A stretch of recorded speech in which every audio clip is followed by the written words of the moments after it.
Hi guys, welcome back to my channel స్టమ్స్ and stories. ఈరోజు మనం ఈ వీడియోలో నిన్న జరిగిన MI versus SRH match review గురించి మాట్లాడుకోబోతున్నాం. ఈ మ్యాచ్ హైదరాబాద్లో జరిగింది. ఎంఐ ఫస్ట్ టాస్ గెలిచి బౌలింగ్ తీసుకుంది. ఎస్ఆర్హెచ్ ఇన్ రిప్లేలో 143కి 8 వికెట్స్ అన్నమాట. ఇంకా డీటెయిల్స్లోకి వెళ్ళిపోతే ఎస్ఆర్హెచ్ బ్యాటింగ్ విషయానికి వచ్చేస్తే మళ్ళీ టాప్ 4 కొలాప్స్ అయిపోయారు. పవర్ ప్లేలోపే 4 వికెట్స్ పడిపోయాయి. పవర్ ప్లే అయ్యేసరికి సన్ రైజర్స్ హైదరాబాద్ స్కోరు 24/4 అన్నమాట. యాక్చువల్లీ ఏమైందంటే first wicket Travis head duck out, తర్వాత సెకండ్ వికెట్ ఇషాన్ కిషన్ది.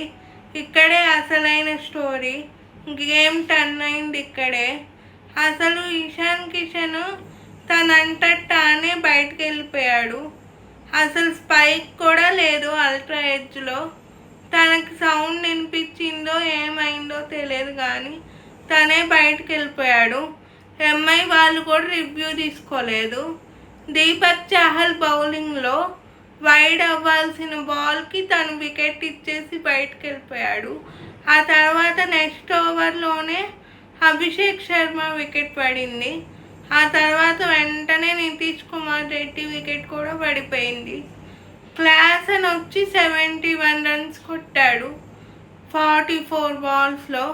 తన 71 కొట్టకపోయి ఉంటే అసలు ఒక సిచ్యువేషన్లో 130 కూడా వస్తుందా రాదా అని డౌట్గానే అనిపించింది. అభినవ్ మనోహర్ 43 రన్స్ కొట్టాడు 37 బాల్స్లో. వాళ్ళిద్దరికి మధ్యలో 99 రన్స్ పార్ట్నర్షిప్ వచ్చింది. ఆ పార్ట్నర్షిప్పే వాళ్ళు కనీసం ఒక రెస్పెక్టబుల్ టోటల్ని బోర్డు మీద పెట్టడానికి కారణమైంది. ఇంకా ఎంఐ బౌలింగ్ విషయానికి వచ్చేస్తే చాలా బాగా వేశాడు ట్రెంట్ బోల్ట్. 26 రన్స్కి 4 వికెట్స్ తీసుకున్నాడు తన 4 ఓవర్స్లో. దీపక్ చాహర్ కూడా చాలా బాగా వేశాడు. 12 రన్స్ ఇచ్చి 2 వికెట్స్ తీసుకున్నాడు తన 4 ఓవర్స్లో. 17 డాట్ బాల్స్ వేశాడు. ఆ 2 వికెట్స్లో ఒక వికెట్ ఇషాన్ కిషన్ తనంత తానే ఇచ్చేసాడని చెప్పాలి. సో అలా అభినవ్ మనోహర్ ఏమో హిట్ వికెట్ అంటే తన బ్యాట్ వల్లే బాల్ వెళ్ళి వికెట్కి తగిలితే దాన్ని హిట్ వికెట్ అంటారు. అలా ఎస్ఆర్హెచ్ 143/8 మాత్రమే కొట్టగలిగింది వాళ్ళ 20 ఓవర్స్లో. 18th ఓవర్ లాస్ట్ బాల్లో బుమ్రా వచ్చి క్లాసన్ వికెట్ తీశాడు. తను తీసిన వికెట్తో తన T20 కెరియర్లో 300 వికెట్స్ కంప్లీట్ చేసుకున్నాడు. సో ఇంకా ఎంఐ బ్యాటింగ్ విషయానికి వచ్చేస్తే ఎంఐ చాలా ఈజీగా చేసింది. రికల్టన్ 8 బాల్స్లో 11 రన్స్ కొట్టాడు. విల్ జాక్స్ ఏమో 19 బాల్స్లో 22 రన్స్ కొట్టాడు. ఇక్కడ మాట్లాడుకోవాల్సింది ఎవరి గురించి అంటే రోహిత్ శర్మ గురించి. తను 46 బాల్స్లో 70 రన్స్ కొట్టాడు. సూర్య 40 రన్స్ కొట్టాడు. అలా మ్యాచ్ అయిపోయింది. చాలా ఈజీ అయిపోయింది చేజ్ ఎంఐకి. ఇంకో 30-40 రన్స్ ఎస్ఆర్హెచ్ కొట్టుంటే కనీసం డిఫెండ్ అన్నా చేసుకోగలిగే వాళ్ళేమో. అప్పుడు కూడా ఛాన్సెస్ తక్కువే, ఎందుకంటే నిన్న మ్యాచ్ జరిగింది మంచి బ్యాటింగ్ పిచ్ మీద.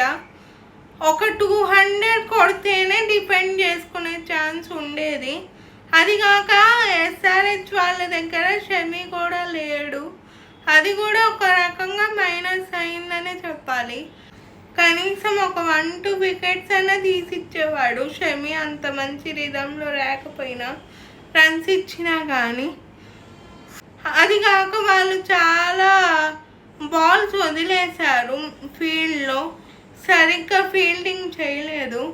హాఫ్ ఛాన్సెస్ అని డ్రాప్ చేశారు. ఇలాంటి లో స్కోరింగ్ గేమ్స్లో హాఫ్ ఛాన్సెస్ తీసుకోవాలి, అది చాలా ఇంపార్టెంట్. అప్పుడే మనం డిఫెండ్ చేసుకోగలుగుతాం.